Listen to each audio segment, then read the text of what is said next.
ఉంటుంది. General English syllabus for SI అంటే SI prepare అయ్యే వారికి గ్రామర్గా నేర్చుకోవడానికి ఇది యూజ్ అవుతుంది.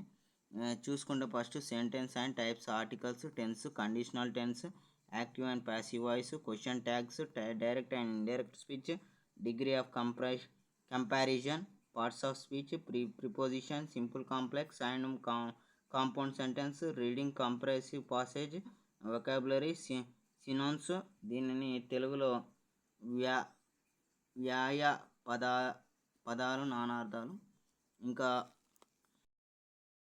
అడ్నాటమీస్, వ్యతిరేక పదాలు, వన్ వర్డ్ సబ్స్టిట్యూట్, ఒక పద ప్రత్యామ్నాయాలు, ఇంకా idioms and phrases, spellings, extra topics, common errors, correction of sentence, spotting errors, jumbled sentence, order of sentence, ఇంకా letter writing, precis writing, essay writing, paragraph writing, reporting writing, note translation.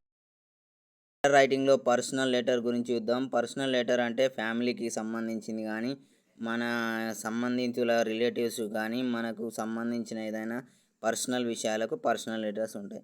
Gandhinagar, Hyderabad. Date: my dear father, how are you? I am safe here. I hope that you all are safe. I preparing well for the competitive exams. I gathered standard books for the preparation. I hope I may be get job in this notification. I want to explain you about the government notification in the present letter.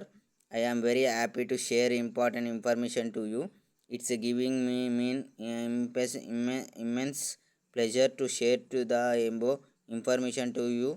Hope you are doing well.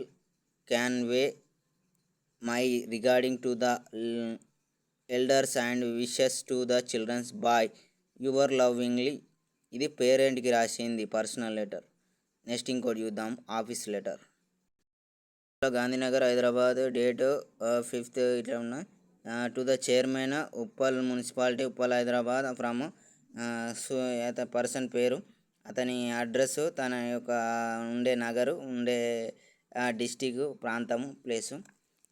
ఇంకా sub about the bad sanitary condition in our locality. Reference news item published in the Hindu dated 1st Decade with reference to the subject. Cite above. I am here to bring the following condition to your kind notice. As you know, it is a urgent issue which seek your attention to the following information. Hope you understand the existing situation in this matter. We shall gradually to you if you take the necessary action at the essay earlierly. Thank you sir, your faithfully. ఇది ఆఫీస్లో కానీ, ఏదైనా problems ఉంటే కానీ, ఏదైనా information చెప్పడానికి కానీ, holidays leaves కానీ, ఇలాంటి వాటికి ఆఫీస్ లెటర్ అనేది యూజ్ అవుతుంది. Essay writing, piece of writing which deals the whole idea an existence information single subject an elaborative writing analysis on selected topic in the different ways. ఇప్పుడు నేను హైదరాబాద్లో ఉన్న historical place గురించి ఒక essay రాయమని చెప్తా, ఎట్లా రాయాలనే దాని గురించి, దాంట్లో ఉన్న ఐడియాస్, ఇన్ఫర్మేషన్ను గ్యాదర్ చేసి రాయడమే సేమ్. ఈ విధంగా ఉంటుంది. ఈ ఎస్సే రైటింగ్ అంటే ఎవరికంటే ఏదైనా మ్యాటర్ చెప్తే దానిని ఎస్సే రైటింగ్లో రాయడం అన్నట్టు. అయితే ఎస్సే రైటింగ్ డెఫినేషన్ ఏంటి అంటే, పీస్ ఆఫ్ రైటింగ్ అంటే చిన్నగా గ్రూప్ ఆఫ్ వర్డ్స్ ఉంటాయిగా, అవన్నీ రాసి దాన్ని మొత్తం దాని గురించి ఆలోచించేలాగా చేసే ఐడియాని, దాని యొక్క విషయాలను, సబ్జెక్టుల గురించి, మ్యాటర్ గురించి చెప్పేదాన్ని ఎస్సే అంటారు. ఇందులో స్టెప్స్ ఆఫ్ ఏదైనా ఎస్సే. ప్రీ రైటింగ్ ఎస్సే, ముందు. ప్రీ రైటింగ్ అంటే అంటే ముందుగా రాయాల్సింది. సమాచారం సేకరణ దశ, ఇవ్వబడిన టాపిక్ పై పలు అంశాలు. రైటింగ్ రాసే దశ, planning, first, next, last. Rewriting, checking, విషయాన్ని సరిచూసే దశ. ఎలిమెంట్స్ ఆఫ్ అనే ఎస్సేలో చూసుకుంటే మనకు యూనిట్స్ ఆఫ్ ఐడియాస్, విషయ మధ్య ఏకాంతక్షం ఆర్గనైజేషన్ ఆఫ్ ఐడియాస్, విషయాన్ని ఒక క్రమ పద్ధతిలో పెట్టడం, meaningful paragraphs, simple vocabulary, punctuations, marks, legibility, good hand writing, good beans, good ending. ఇవన్నీ ఎస్సేలలో రకాలు. Rewriting, elements of an essay అంటే దాంట్లో ఉండేగా ఎస్సేలో రాసే కీలకాలు ఏమేమి, యూనిట్స్ ఆఫ్ ఐడియాస్ ఆలోచనలు, organisation of ideas, meaningful paragraph అంటే దానికి అంటూ అర్థం ఉండాలి, సింపుల్ వెకాబులరీస్ చిన్న మనం వెకాబులరీస్ వాడతాం, పంచువేషన్ మార్క్స్ అంటే తెలుసుగా అందరికీ, లెజిబిలిటీస్ గుడ్ హ్యాండ్ రైటింగ్ మంచి రాత, గుడ్ బీయింగ్స్ గుడ్ ఎండింగ్ అంటే మంచి చూసేటట్టు ఉంటే మనకు ఎక్కువ ఎగ్జామ్లో కూడా రాసేటప్పుడు నీట్ హ్యాండ్ రైటింగ్ ఉంటేనే మార్క్స్ ఎక్కువ వస్తాయని మనకు చెప్తూ ఉంటారు. వాళ్ళకు మ్యాటర్ లేకపోయినా మార్క్స్ ఎక్కువ వేస్తూ ఉంటారని మనకు చాలా వరకు అన్ని విధాలుగా మనకు టీచర్స్ చెప్తూ ఉంటారు. Right a good essay, general format of an essay, model essay. A piece of information which deals with an event or incident. Type of reports. Characteristics of a reports. Types of reports: personal report, official report, technical report, progress report. Characteristics of reports. రిపోర్ట్స్లోని మొదటి వాక్యంలో రాయబడిన విషయాన్ని పరిచయం చేస్తుంది. సాధారణంగా వీటిని third person print of వ్యూస్లో పేర్కొన్నారు. మనకు రిపోర్ట్స్ అంటే అన్నీ తెలుసా, చాలా వరకు రిపోర్ట్స్లలో పర్సనల్ రిపోర్ట్స్ ఉంటాయి, అఫీషియల్ రిపోర్ట్స్ ఉంటాయి, టెక్నికల్, ప్రోగ్రెస్, ఇలా మనకి ఇవన్నీ ఉంటాయి. Of passage, A group of sentence which convey whole meaning, reading, understanding, application, analysis, synthesis, techniques of reading A text, skimming, scanning, reading between the lines, reading beyond the lines, steps of answering the passage, reading of passage questions, casual reading the passage, focus reading of ప్యాసేజ్లో ఉన్నది విషయాలని గురించి అర్థం చేసుకొని జాగ్రత్తగా రాయడాన్ని. ఇందులో మనకు group of sentence which convey a whole meaning, comprehensive అంటే కంప్లీటింగ్ ఆఫ్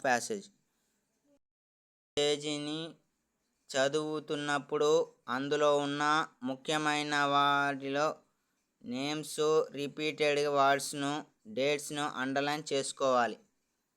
ఇది ప్యాసేజ్లో ఉన్నట్టు అంటే కీవర్డ్స్ అన్నట్టు, ఇన్ఫర్మేషన్ అన్నట్టు. ప్యాసేజ్లో ఇష్టపడిన ముఖ్యమైన పదాలు యొక్క సినోమ్స్ మరియు అనటోనమీస్, వ్యతిరేకాలు, అర్థాలని దాని యొక్క సినమ్స్ని నోట్ చేసుకోవాలి. అంటే ఇప్పుడు తెలుగు వాడినైతే ఇంగ్లీష్లోకి ట్రాన్స్లేట్ చేయడం, ఇంగ్లీష్ వాడినైతే తెలుగులోకి ట్రాన్స్లేట్ చేయడం ట్రాన్స్లేషన్ అంటాం. ట్రాన్స్ అంటే converting one place to another place. అంటే ఇప్పుడు భాష పరంగా చూసుకుంటే తెలుగు వాడు ఇంగ్లీష్లోకి ట్రాన్స్లేట్ చేయడం అన్నట్టు, ఇంగ్లీష్ వాడు తెలుగులో ట్రాన్స్లేట్ చేయడం. Translation is a skill, modification, reproduction of idea from one language into another language. True translation, free translation, guidelines due to translation. ఇచ్చిన టెస్టుని 2-3 సార్లు జాగ్రత్తగా చదవాలి. ఇవ్వబడిన టెస్ట్లో ఉన్న ముఖ్యమైన విషయాలని అర్థం చేసుకోవాలి. టెస్ట్లో ఉన్న నరేటర్స్ను గుర్తించాలి. ప్రతి వాక్యాన్ని ఒక యూనిట్లు చదవాలి. స్వచ్ఛమైన పదాలను చేయాలి. సరి అయిన పంచువేషన్ మార్క్స్ను ఉపయోగించాలి. కఠిన వేతనంలో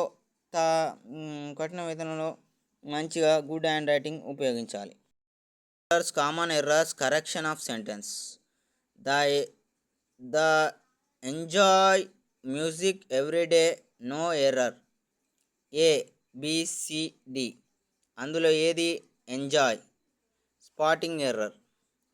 నోట్: పై వాక్యంలో బి భాగం తప్పుగా ఇవ్వబడింది కావున ఆన్సర్ బిగా గుర్తించాలి. ఎందుకంటే ఎంజాయ్ అవైల్ అనే వర్బ్ పక్కన రిఫ్లెక్సివ్ ప్రొనౌన్ ఉపయోగించారు. Answer the enjoy themself music everyday. ఇది కరెక్ట్. గైడ్లైన్స్. ఈ మోడల్ పదమైన వాక్యాలు ఇవ్వబడిన పద ఒక భాగంలో తప్పగా ఇవ్వబడుతుంది. ఒకవేళ సెంటెన్స్ కరెక్ట్గా ఉన్నట్లుగా నో ఎర్రర్ డి భాగాన్ని ఎంపిక చేసుకోవాలి. Radha is my cousin, no error D. Cousin brother తదా కజిన్ సిస్టర్ అన్నవాడు కజిన్ అని మాత్రం అనాలి కనుక పై వాక్యంలో ఎర్రర్ లేదు. ఇది ఈ విధంగా ఉంటుంది. అనే European scholar, no error. B is the correct answer. Answer C. Perfect continuous టెన్స్కి సంబంధించింది. ఇది ఫ్రెండ్స్ నాకు తెలిసిన విషయాలు. Bye friends, bye bye bye.